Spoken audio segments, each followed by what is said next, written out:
I'm Mike. And I'm Seth's grandmother, Bonnie. I'm Beverly. I'm taping today. And we're Neal's audience.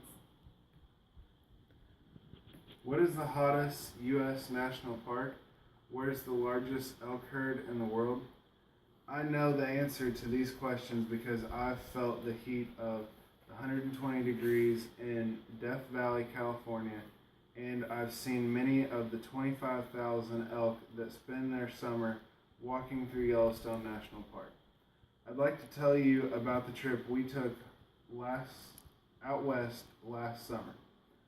There are a few things in life, like buying a home, having a baby, finishing a college degree, or getting married, that people only have a chance to do once in their lifetime.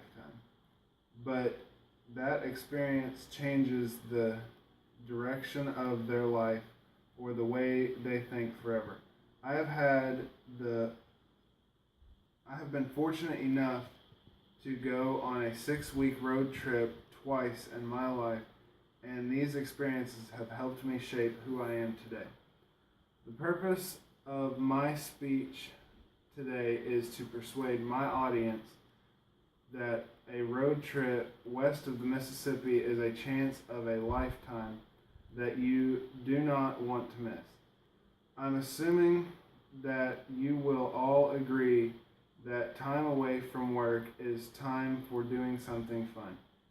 You'd also agree that it's time to unplug and unwind from the stress in your life. However, when most of us think of vacation, at least in southern Indiana, we think of Gulf Shores, Alabama, or Florida beaches.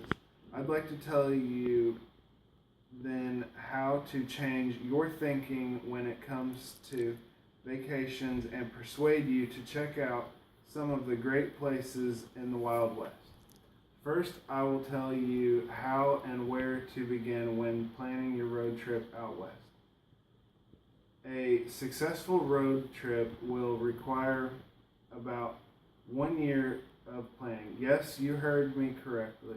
It takes about 1 year to plan a 6-week road trip.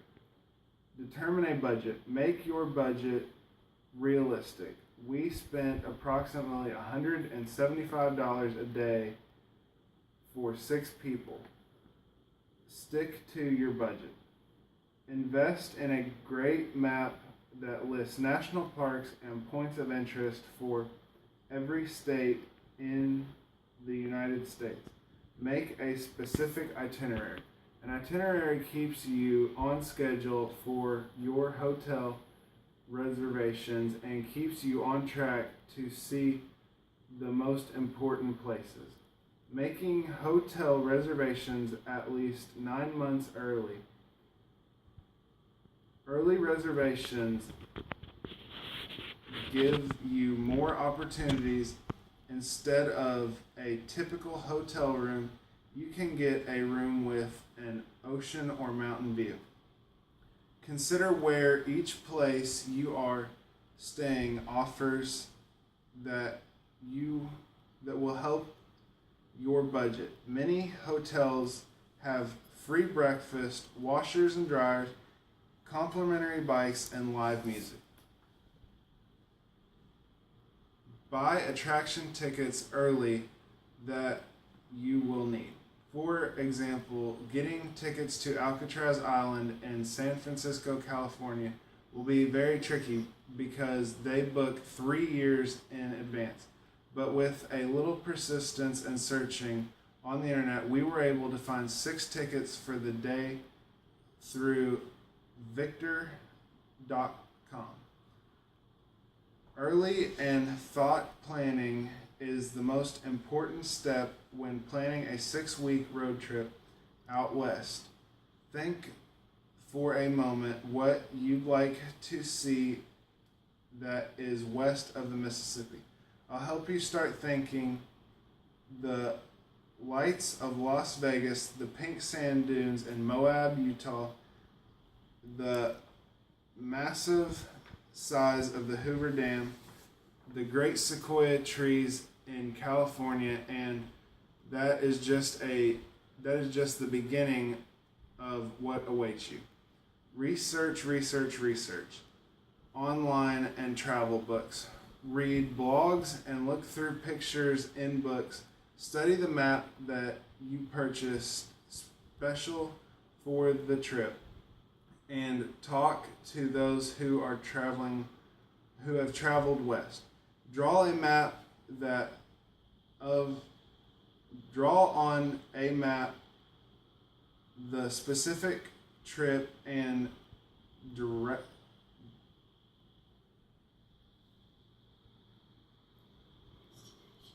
destinations. Point A, leaving your house. Point B is where your first stop is located.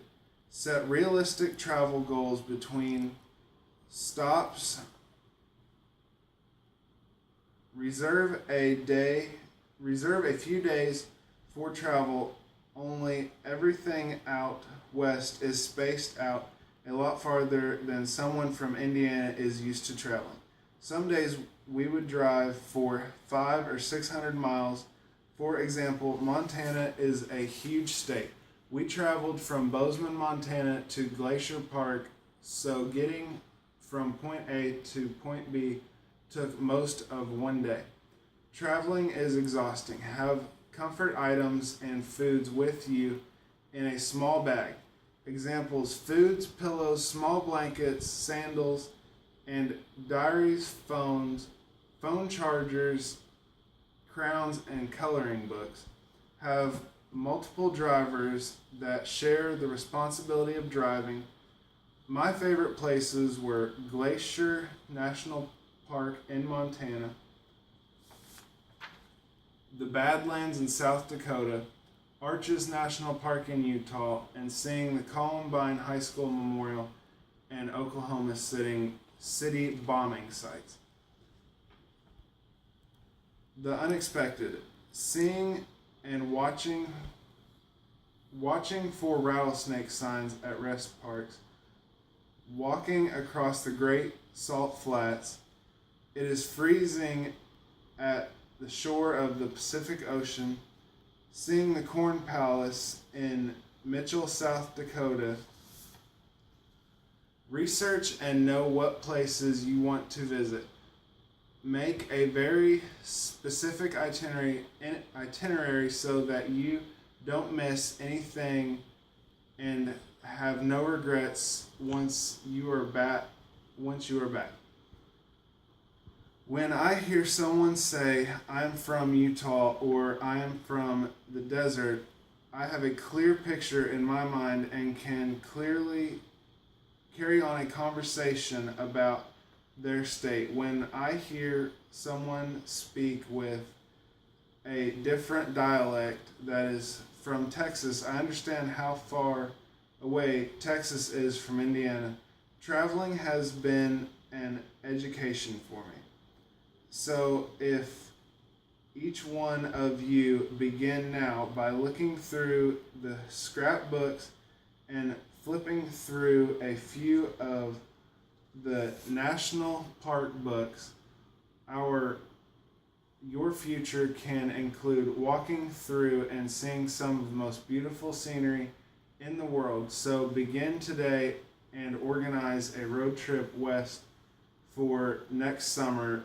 What sights will you see on your trip?